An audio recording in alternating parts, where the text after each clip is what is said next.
ഇപ്പോൾ നിങ്ങൾ ഈ കാണുന്നത് പോലെ ഇന്റർനെറ്റും വൈഫൈയും ഒന്നുമില്ലാതെ തന്നെ നമ്മുടെ വീട്ടിലെയോ സ്ഥാപനത്തിലെയോ അല്ലെങ്കിൽ കൃഷി സ്ഥലത്തിലെയോ ഒക്കെ ഏതൊരു ഉപകരണവും ഫോൺ ഉപയോഗിച്ചിട്ട് നിയന്ത്രിക്കാൻ പറ്റിയ അടിപൊളിയായിട്ടുള്ള കിഡിലൻ ഒരു സംവിധാനമുണ്ട്. സ്റ്റാർട്ട് ബട്ടണും സ്റ്റോപ്പ് ബട്ടണും ഒക്കെയുള്ള വലിയ സബ്മേഴ്സിബിൾ വാട്ടർ പമ്പുകൾ വരെ നമുക്ക് ഇങ്ങനെ പ്രവർത്തിപ്പിക്കാം. ഞാൻ ഹമീദ് ഓർബിറ്റ്. നമ്മുടെ പുതിയ വീഡിയോയിലേക്ക് എല്ലാവർക്കും സ്വാഗതം. ഇതുപോലെ ഉപകാരപ്രദമായ വീഡിയോകൾ നിങ്ങൾക്ക് സ്ഥിരമായിട്ട് ലഭിക്കുന്നതിന് ഈ ചാനൽ സബ്സ്ക്രൈബ് ചെയ്ത് ബെൽ ഓൺ ചെയ്ത് വെക്കുക. ഫേസ്ബുക്കിൽ വീഡിയോ കാണുന്നവർ പേജ് ഫോളോ ചെയ്യുക. ഈ വീഡിയോയിലൂടെ കാണിക്കാൻ പോകുന്ന ഉപകരണം എല്ലാത്തരം ആളുകൾക്കും ഒരേപോലെ ഉപകാരപ്പെടുന്ന ഒരു ഉപകരണമാണ്. നമ്മൾ പല ഉപകരണങ്ങളും, അതായത് കൃഷി സ്ഥലങ്ങളിലൊക്കെയുള്ള വാട്ടർ പമ്പ് പോലുള്ളവ ഓൺ ചെയ്യാൻ വേണ്ടി മാത്രമായിട്ട് ഒരുപാട് കിലോമീറ്ററുകളൊക്കെ പോകേണ്ടതായിട്ട് വരും. അപ്പോൾ നമുക്ക് ഒരുപാട് സമയവും ഒരുപാട് പണച്ചെലവും ഒക്കെയാണ്. അതൊക്കെ ഒഴിവാക്കാനായിട്ട് പറ്റിയ രീതിയിൽ നമ്മുടെ കയ്യിലുള്ള സാധാരണ ഒരു കീപാഡ് ഫോൺ ഉപയോഗിച്ചിട്ട് ഇന്റർനെറ്റും വൈഫൈയും ഒന്നുമില്ലാതെ ഈ പറയുന്ന ഉപകരണങ്ങൾ, അത് എന്ത് ഉപകരണമാണെങ്കിലും നമുക്ക് നമ്മുടെ ഫോൺ ഉപയോഗിച്ചിട്ട് എങ്ങനെ നിയന്ത്രിക്കാമെന്നാണ് ഇതിലൂടെ കാണിക്കുന്നത്. ഞാനിവിടെ കാണിക്കുന്നത് പൂർണ്ണമായും ഇന്ത്യൻ നിർമ്മിതമായിട്ടുള്ള ഒരു GSM റിമോട്ട് കൺട്രോൾ സ്വിച്ച് ആണ്. ഇതിൻ്റെ കൂടെ നമുക്ക് 12 വോൾട്ട് 1 ആംപിയറിൻ്റെ ഒരു അഡാപ്റ്റർ ലഭിക്കുന്നുണ്ട്. അതുപോലെ തന്നെ ഇതിലേക്ക് നെറ്റ്വർക്ക് ലഭിക്കുന്നതിന് വേണ്ടിയിട്ട് ഒരു ആൻറ്റിന കൂടി ഇതിലേക്ക് കണക്ട് ചെയ്യുന്നുണ്ട്. അതും ഈ ബോക്സിൽ തന്നെ നമുക്ക് ലഭിക്കുന്നതാണ്. ഇതിൻ്റെ ആൻറ്റിന നമ്മൾ ഈ ഒരു ഉപകരണത്തിലേക്ക് കണക്ട് ചെയ്ത് വെച്ചാൽ മതി. വളരെ ആകർഷകമായ ഒരു ഡിസൈനിൽ വരുന്ന ഈ ഉപകരണത്തിൽ ആകെ 3 ഇൻഡിക്കേറ്ററുകളാണുള്ളത്. ഒന്ന് പവർ ഓണിൻ്റെയാണ്, രണ്ടാമത്തേത് സിഗ്നലും, മൂന്നാമത്തേത് ഔട്ട്പുട്ടുമാണ്. ബാംഗ്ലൂർ ആസ്ഥാനമായി പ്രവർത്തിക്കുന്ന വെസ്ലാൻഡ് ടെക്നോളജി സർവീസസ് ആണ് ഈ ഉപകരണം രൂപകൽപ്പന ചെയ്തിരിക്കുന്നത്. ഈ ഉപകരണത്തിൽ ആകെ 3 ജോഡി കണക്ഷനുകളാണുള്ളത്. ഇവയൊക്കെ എങ്ങനെ കണക്ട് ചെയ്യാമെന്നും ഇതിൻ്റെയൊക്കെ ഉപയോഗം എന്തൊക്കെയാണെന്നും ഞാൻ വിശദമായിട്ട് തന്നെ പറഞ്ഞു തരാം. ഈ കണക്ഷൻ വയറുകൾ വരുന്നത് ഈ ഉപകരണത്തിന്റെ വലതു ഭാഗത്താണ്. ഇതിന്റെ അടിഭാഗത്ത് ഒന്നും തന്നെ ഇല്ല. പിന്നെ ഇതിന്റെ ഇടതു ഭാഗത്താണ് മറ്റു കണക്ഷനുകൾ കൊടുക്കുവാനുള്ളത്. അവ എന്തൊക്കെയാണെന്ന് നമുക്ക് നോക്കാം. ഒരു ആന്റിന കണക്ടർ ഉണ്ട്. അത് നമുക്ക് ഇതിന്റെ കൂടെ കിട്ടിയിട്ടുള്ള ആന്റിന കണക്ട് ചെയ്യാനുള്ളതാണ്. പിന്നെ ഇതിന്റെ നടുവിലായിട്ട് വരുന്നതാണ് സിം കാർഡ് ഇടുന്നതിനുള്ള സ്ലോട്ട്. ഇതിലേക്ക് നമ്മൾ ഒരു മൈക്രോ സിം ആണ് ഇട്ട് കൊടുക്കേണ്ടത്. പിന്നെയുള്ള DC സോക്കറ്റ് ഇതിന്റെ വർക്കിങ്ങിന് ആവശ്യമായിട്ടുള്ള 12 വോൾട്ട് 1 ആംപിയറിന്റെ അഡാപ്റ്റർ കണക്ട് ചെയ്യുന്നതിനാണ്. അതിലേക്ക് നമ്മൾ അഡാപ്റ്റർ കണക്ട് ചെയ്ത് വെച്ചിട്ടുണ്ട്. ഇനി നമുക്ക് ആന്റിന കണക്ട് ചെയ്യാം. ഈ ആന്റിന ഇല്ലെങ്കിലും ഉപകരണം വർക്ക് ചെയ്യും. ചില സ്ഥലങ്ങളിൽ റേഞ്ച് കുറവുണ്ടാവും. അവിടെ നമുക്ക് നന്നായിട്ട് സിഗ്നൽ ലഭിക്കുന്നതിനാണ് ആന്റിന ഉപയോഗിക്കുന്നത്. അതുകൊണ്ട് ആന്റിന എന്തായാലും കണക്ട് ചെയ്ത് തന്നെ വെക്കുക. ഇനി നമുക്ക് ഇതിലേക്ക് ആവശ്യമുള്ളത് ഒരു മൈക്രോ സിം കാർഡാണ്. അതിന് ഇൻകമ്മിങ് മാത്രം ഉണ്ടായാൽ മതി. അതിൽ വേറെ ഇന്റർനെറ്റിന്റെ റീചാർജ് ഒന്നും ആവശ്യമില്ല. നമുക്ക് അതിലേക്ക് ഒരു കോൾ വിളിച്ചാൽ കിട്ടണം. അത്തരത്തിലുള്ള ഏതെങ്കിലും ഒരു സിം കാർഡ് ഇതിലേക്ക് ഉപയോഗിക്കാം. ഇതിൽ നമുക്ക് മൈക്രോ സിം ആണ് ഉപയോഗിക്കേണ്ടത്. ഏറ്റവും ചെറിയ നാനോ സിം അല്ല, അതിൻ്റെ വലിയ, ഏറ്റവും വലുതല്ല, ഇടയിലുള്ള മൈക്രോ സിം ആണ് നമുക്ക് ഇതിലേക്ക് ആവശ്യമുള്ളത്. അത് ഏത് രീതിയിലാണ് ഇടേണ്ടതെന്ന് മുകളിൽ ചിത്രം കാണിച്ചിട്ടുണ്ട്. അതേപോലെ തന്നെ അതിൻ്റെ കട്ടിങ് വരുന്ന രീതിയിൽ പിടിച്ചിട്ട് നമുക്ക് ഈ സ്ലോട്ടിലേക്ക് ഇൻസേർട്ട് ചെയ്ത് കൊടുത്താൽ മതി. അത് ഈ കാണിക്കുന്നത് പോലെ ജസ്റ്റ് അതിലേക്കൊന്ന് ഇൻസേർട്ട് ചെയ്തിട്ട് ഒരു നഖം ഉപയോഗിച്ചിട്ട് ജസ്റ്റ് ഒന്ന് പ്രസ് ചെയ്താൽ അവിടെ ലോക്കായിട്ട് ഇരുന്നോളും. ഇപ്പോൾ നിങ്ങൾക്കിവിടെ കാണാം, സിം കാർഡ് നമ്മൾ ആ സ്ലോട്ടിനകത്ത് ലോക്കാക്കി വെച്ചിട്ടുണ്ട്. ഇപ്പം നമ്മൾ ഈ ഉപകരണം വർക്ക് ചെയ്യാൻ ആവശ്യമായിട്ടുള്ള എല്ലാ കാര്യങ്ങളും ചെയ്തു കഴിഞ്ഞു. ഇതിലേക്കുള്ള പവർ അഡാപ്റ്റർ കണക്ട് ചെയ്തു. അതുപോലെ തന്നെ സിം കാർഡ് ഇൻസേർട്ട് ചെയ്തിട്ടുണ്ട്. പിന്നെ ആൻറ്റിന കണക്ട് ചെയ്തിട്ടുണ്ട്. ഇനി നമുക്ക് ഇതിലേക്കുള്ള പവർ കണക്ട് ചെയ്തിട്ട് ഇതിൻ്റെ മറ്റുള്ള സെറ്റിങ്സുകൾ എങ്ങനെയൊക്കെയാണെന്ന് നോക്കാം. ഇപ്പോൾ നിങ്ങൾക്കിവിടെ കാണാം, ഞാൻ ഈ 12 വോൾട്ടിൻ്റെ അഡാപ്റ്റർ സപ്ലൈയിലേക്ക് കണക്ട് ചെയ്തിട്ടുണ്ട്. എന്നിട്ട് ഓൺ ചെയ്യുകയാണ്. ഇപ്പോൾ നിങ്ങൾക്കിവിടെ കാണാം പവർ ഓണിൻ്റെ ഇൻഡിക്കേറ്റർ തെളിഞ്ഞിട്ടുണ്ട്. ഇനി നമുക്ക് സിഗ്നൽ, അതായത് ഈ സിം കാർഡിൽ നിന്ന് സിഗ്നൽ കിട്ടിക്കഴിഞ്ഞാൽ രണ്ടാമത്തെ മഞ്ഞ ലൈറ്റ് തെളിയും. അത് ഏകദേശം ഒരു 1-1.5 മിനിറ്റൊക്കെ സമയമെടുക്കും. ഇനി നമ്മുടെ GSM സ്വിച്ചിൽ നമ്മൾ ഉപയോഗിച്ചിരിക്കുന്ന സിം കാർഡിലേക്ക് മെസ്സേജ് അയച്ചുകൊണ്ടാണ് ഇതിലേക്ക് ഏത് നമ്പറിൽ നിന്ന് വിളിച്ചാലാണ് ഇത് ആക്ടിവേറ്റ് ആകേണ്ടത് എന്ന് സെറ്റ് ചെയ്യുന്നത്. അപ്പോൾ നമ്മൾ മെസ്സേജ് സംവിധാനമുള്ള മറ്റേതെങ്കിലും ഒരു ഫോണിൽ നിന്ന് ഇപ്പോൾ ഈ കാണിക്കുന്ന ഫോർമാറ്റിലാണ് ഇതിലുള്ള സിം കാർഡിലേക്ക് മെസ്സേജ് അയക്കേണ്ടത്. ഇപ്പോൾ ഈ സ്ക്രീനിൽ കാണുന്നത് പോലെ നമ്മൾ ഇതിൽ സെറ്റ് ചെയ്യുന്ന 3 പേർക്ക് 3 ഫോണുകളിൽ നിന്ന് ഈ ഉപകരണം പ്രവർത്തിപ്പിക്കാവുന്ന രീതിയിൽ ഇത് സെറ്റ് ചെയ്യാം. ഞാനിവിടെ ആദ്യത്തെ നമ്പർ സെറ്റ് ചെയ്യുകയാണ്. നേരത്തെ കാണിച്ചതുപോലെ എല്ലാം വലിയ അക്ഷരത്തിൽ സ്പേസ് ഒന്നുമില്ലാതെ സെറ്റ് PH, പിന്നെ എത്രാമത്തെ ഫോണാണോ അത് ആ നമ്പർ. ഇപ്പോൾ 1ാമത്തെ ഫോൺ ആയതുകൊണ്ട് PH 1 എന്നാണ് എഴുതിയിട്ടുള്ളത്. പിന്നെ ആ അനുപാതത്തിൻ്റെ ചിഹ്നം 2 കുത്തുകൾ, അത് പിന്നെ നമ്മൾ ഏത് നമ്പറാണോ ആദ്യത്തെയായി സെറ്റ് ചെയ്യുന്നത് ആ നമ്പർ ടൈപ്പ് ചെയ്ത് കൊടുക്കുക. ഇതിൻ്റെ ഇടയിലൊന്നും ഒരു സ്പേസും ആവശ്യമില്ല. ഇത് ടൈപ്പ് ചെയ്ത് കഴിഞ്ഞ ശേഷം നമ്മൾ ഓൺ ചെയ്ത് വെച്ചിട്ടുള്ള ഉപകരണത്തിലുള്ള സിം കാർഡിലേക്കാണ് ഈ ഫോർമാറ്റിൽ മെസ്സേജ് അയക്കുന്നത്. അത് അയക്കുന്നതോടുകൂടി 1ാമത്തെ ഫോൺ നമ്പർ അതിൽ സെറ്റായി. ഇനി നമ്മൾ സെറ്റ് ചെയ്ത് വെച്ച നമ്പറുള്ള ഫോണിൽ നിന്ന് ഈ ഉപകരണത്തിലുള്ള സിമ്മിലേക്ക് സാധാരണ വോയിസ് കോൾ വിളിച്ചാൽ മതി. ഇപ്പോൾ നിങ്ങൾക്കിവിടെ കാണാം ആ സിമ്മുമായിട്ട് കണക്റ്റ് ആയിട്ടുണ്ട്. ഇനി നമ്മൾ ഫോണിന്റെ കീപാഡിൽ അമർത്തുമ്പോൾ ഈ ഉപകരണത്തിന്റെ ഔട്ട്പുട്ട് ഓൺ ആയതായിട്ട് നിങ്ങൾക്കിവിടെ കാണാം. ഔട്ട്പുട്ടിന്റെ ഇൻഡിക്കേറ്റർ ഇപ്പോൾ തെളിഞ്ഞിട്ടുണ്ട്. ഇതിന്റെ കൂടെ തന്നെ വിളിക്കുന്ന ഫോണിൽ ഇത് ഓൺ ആയതിന്റെ സൂചനയായിട്ട് ഇതുപോലൊരു സൈറൺ കേൾക്കുകയും ചെയ്യാം. അപ്പോൾ 1 ഞെക്കി കഴിഞ്ഞാൽ GSM സ്വിച്ച് ഓൺ ആവും. 0 ഞെക്കി കഴിഞ്ഞാൽ നിങ്ങൾക്കിവിടെ കാണാം ഔട്ട്പുട്ട് ഓഫ് ആയിട്ടുണ്ട്. ഇതിലൊരു പ്രധാന സൗകര്യമുള്ളത് നമ്മൾ ഈ സ്വിച്ചിലേക്ക് കോൾ ചെയ്തിട്ട് ഉപകരണം പ്രവർത്തിപ്പിക്കുമ്പോൾ ആ ഉപകരണത്തിന്റെ നമുക്ക് ആവശ്യമുള്ള അത്രയും പ്രവർത്തനം നടത്തുന്നത് വരെ നമ്മൾ കോളിൽ തന്നെ തുടരേണ്ട കാര്യമില്ല. നമുക്ക് ആ ഉപകരണം ഓൺ ചെയ്തതിന് ശേഷം കോള് കട്ട് ചെയ്യാം. എന്നിട്ട് ആ ഉപകരണം അതിന്റെ പ്രവർത്തനം അവസാനിപ്പിക്കുന്ന ആ ഒരു നിശ്ചിത സമയത്തിന് ശേഷം വീണ്ടും ഈ സ്വിച്ചിലേക്ക് നമ്മൾ കോൾ ചെയ്തിട്ട് ഉപകരണം ഓഫ് ചെയ്യാം. അപ്പോൾ നമുക്ക് വേറുള്ള നമ്മുടെ പണികളൊക്കെ നോക്കുകയും ചെയ്യാം. ഇതിന്റെ പ്രവർത്തനം അവിടെ നടക്കുകയും ചെയ്യും. അപ്പോൾ ഇതിന്റെ വർക്കിംഗ് നിങ്ങൾക്ക് മനസ്സിലായിട്ടുണ്ടാവും. ഇനി ഇതിലേക്ക് ലോഡ് എങ്ങനെയാണ് കണക്ട് ചെയ്യുന്നതെന്ന് നോക്കാം. ഞാനിപ്പോൾ ഇവിടെ ഒരു ബൾബ് കണക്ട് ചെയ്തിട്ടുണ്ട്. സാധാരണ LED ബൾബാണ്.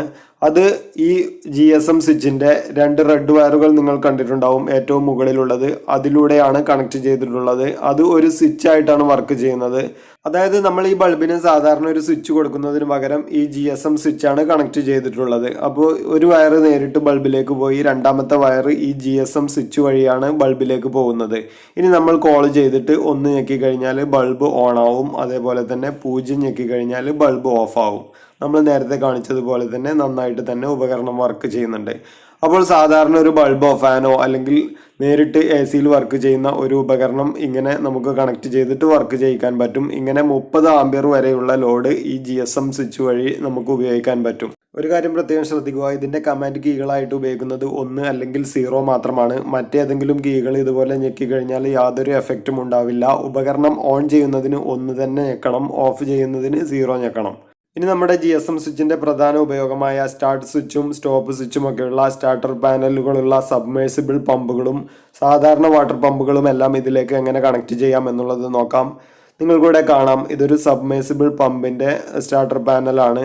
ഇത് ഓപ്പൺ ചെയ്യുമ്പോൾ നിങ്ങൾക്കിവിടെ കാണാവുന്നതാണ്. ഇതൊരു MCB ടൈപ്പ് പാനലാണ്. ഇതിൽ ഒരു MCB ഉണ്ട്, അതുപോലെ തന്നെ ഒരു സ്റ്റാർട്ട് സ്വിച്ചുമാണ് ഉള്ളത്.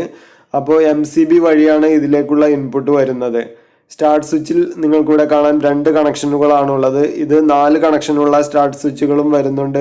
അങ്ങനെയുള്ളതിൽ സ്റ്റോപ്പ് സ്വിച്ച് കൂടി ഉണ്ടാവും. ഇപ്പോൾ ഇത് MCB ടൈപ്പ് ആയതുകൊണ്ട് തന്നെ ഇതിൻ്റെ ഇൻപുട്ടാണ് നമ്മൾ ഈ GSM സ്വിച്ച് വഴി കണക്ട് ചെയ്യാൻ പോകുന്നത്. അതുപോലെ തന്നെ സ്റ്റാർട്ടറിൻ്റെ കണക്ഷനുകൾ എങ്ങനെ കൊടുക്കാം എന്നുള്ളതും കാണിച്ചു തരാം. ഇപ്പോൾ ഞാനിവിടെ നമ്മുടെ GSM സ്വിച്ച് എടുത്തിട്ടുണ്ട്. ഇതിൽ നിങ്ങൾക്കിവിടെ കാണാം മുകളിലുള്ള 2 റെഡ് വയറുകളാണ് ഇതിൻ്റെ മെയിൻ സ്വിച്ച് ആയിട്ട് വരുന്നത്. ബാക്കിയുള്ളവയെല്ലാം സ്റ്റാർട്ടർ സ്വിച്ചിലേക്കുള്ളതാണ്. നമ്മൾ നേരത്തെ ലോഡ് കണക്ട് ചെയ്തതുപോലെ ഫുൾ ടൈം ഓൺ ആയിരിക്കുന്നത് ഈ സ്വിച്ചാണ്, അതായത് റെഡ് വയറുകളുള്ളത്. ഇവിടെ MCBയിലേക്ക് ഇൻപുട്ട് വരുന്ന വയറാണ് നമ്മൾ ഈ റെഡ് വയറുകൾ വഴി സീരീസ് ആയിട്ട് കണക്ട് ചെയ്യുന്നത്. പിന്നെ സ്റ്റാർട്ടർ സ്വിച്ചിലേക്കാണ് ഈ ബ്ലാക്ക് വയറുകൾ കണക്ട് ചെയ്യാനുള്ളത്. അത് എങ്ങനെയൊക്കെയാണെന്ന് ഞാനിപ്പോൾ കാണിച്ചു തരാം. നിങ്ങൾക്കിവിടെ കാണാം ഞാനിത് കണക്ട് ചെയ്ത് വെച്ചിട്ടുണ്ട്. GSM റിമോട്ട് കൺട്രോൾ മോട്ടോർ സ്റ്റാർട്ടറിലേക്ക് കണക്ട് ചെയ്ത് കഴിഞ്ഞു. ഇനി ഇതിൻ്റെ ആൻറ്റിന നമുക്ക് ഈ പാനലിൻ്റെ ഒക്കെ മുകളിൽ വേണമെങ്കിൽ വെക്കാം. ഇതിൻ്റെ താഴെ മാഗ്നറ്റ് ഉള്ളത് കൊണ്ട് അതവിടെ ഒട്ടിപ്പിടിച്ചിരുന്നോളും. ഇപ്പോൾ നമ്മൾ ചെയ്തത് MCBയിലേക്ക് ഇൻപുട്ട് വന്നിരുന്ന ഫേസ് വയർ ആ MCBയിൽ നിന്ന് ഊരിയെടുത്തിട്ട് ഈ GSM സ്വിച്ചിൻ്റെ റെഡ് വയറിലേക്ക് കണക്ട് ചെയ്തു. എന്നിട്ട് രണ്ടാമത്തെ റെഡ് വയർ ആദ്യം നമ്മൾ ഊരിയെടുത്ത വയർ ഉണ്ടായിരുന്ന സ്ഥലത്ത് MCBയിലേക്ക് കണക്ട് ചെയ്തു. അതായത് ഈ MCBക്ക് പുറമെ ഒരു സ്വിച്ച് കൂടി നമ്മളിവിടെ കണക്ട് ചെയ്തു. എന്നിട്ട് പിന്നെ ഇതിൻ്റെ സ്റ്റാർട്ടറിൻ്റെ കണക്ഷനാണുള്ളത്. നിങ്ങൾക്കിവിടെ കാണാം ഇതിനൊരു ഗ്രീൻ നിറത്തിലുള്ള സ്റ്റാർട്ട് ബട്ടൺ ഉണ്ട്. അതിന് 2 കണക്ഷനാണുള്ളത്. അതിന് പാരലലായിട്ട് ഇതിൻ്റെ രണ്ടാമത്തെ ബ്ലാക്ക് വയറുകൾ കൊടുത്തു. മൂന്നാമതായിട്ട് വന്നിരിക്കുന്ന 2 ബ്ലാക്ക് വയറുകൾ നമ്മളിപ്പോൾ കണക്ട് ചെയ്തിട്ടില്ല. ഇതിൻ്റെ ഉപയോഗം വരുന്നത് 4 കണക്ഷനുള്ള സ്റ്റാർട്ട് ബട്ടണും സ്റ്റോപ്പ് ബട്ടണും ഒക്കെയുള്ള കോണ്ടാക്ടറുള്ള വലിയ സബ്മേഴ്സിബിൾ പമ്പിന് ഉപയോഗിക്കുന്ന ഇതുപോലത്തെയുള്ള സ്റ്റാർട്ട് പാനലിലാണ്. ഇപ്പോൾ നിങ്ങൾക്കിവിടെ കാണാം ഈ ഡയഗ്രത്തിൽ 4 കണക്ഷനുകൾ വരുന്നുണ്ട്. അതിലേക്ക് ഈ 2 കണക്ഷനുകൾ കൂടി കൊടുത്താൽ മതി.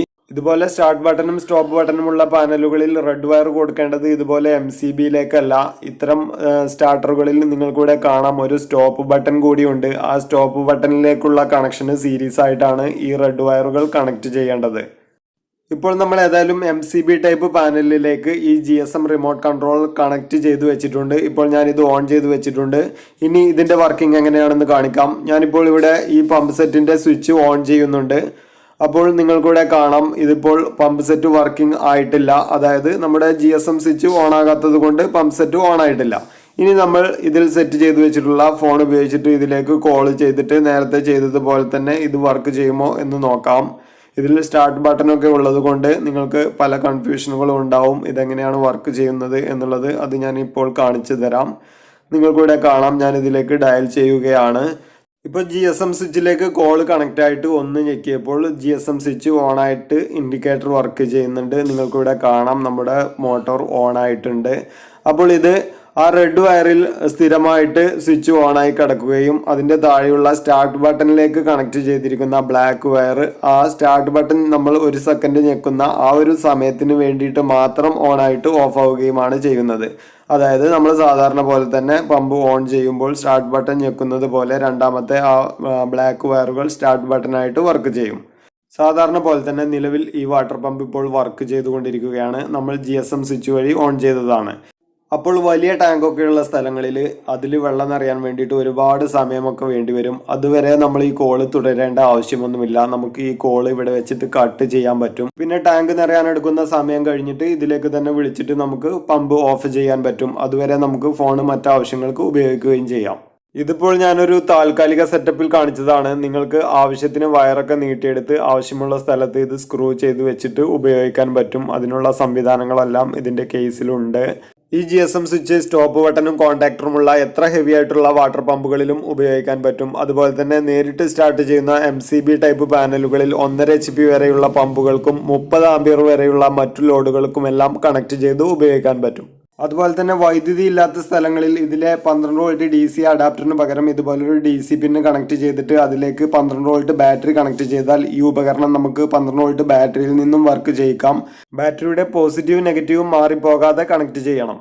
വൈദ്യുതി ലഭിക്കാത്ത സ്ഥലങ്ങളിൽ സോളാർ ഉപയോഗിച്ചിട്ട് ബാറ്ററി ചാർജ് ചെയ്തിട്ട് DC ഉപകരണങ്ങൾ വർക്ക് ചെയ്യുന്നവർക്കും അതുപോലെ തന്നെ സോളാർ വേലി തുടങ്ങിയവയെല്ലാം വർക്ക് ചെയ്യുന്നവർക്കും ഇതുപോലെ ഈ ഉപകരണം ബാറ്ററിയിൽ കണക്ട് ചെയ്തിട്ട് ഇതിൻ്റെ ഔട്ട്പുട്ടിൽ നിന്നും നേരത്തെ നമ്മൾ കണക്ട് ചെയ്തതുപോലെ ഇതൊരു സ്വിച്ച് ആയിട്ട് ലോഡ് കണക്ട് ചെയ്തിട്ട് ഉപയോഗിക്കാൻ പറ്റും. ഇവരുടെ ആദ്യത്തെ പ്രൊഡക്റ്റ് നേരിട്ട് മോട്ടോർ സ്റ്റാർട്ട് ചെയ്യുന്ന രീതിയിലായിരുന്നു. അതായത് എല്ലാത്തരം സബ്മേഴ്സിബിൾ മോട്ടോറിനും സ്റ്റാർട്ടർ ടൈപ്പിനും ഉപയോഗിക്കാൻ പറ്റില്ലായിരുന്നു.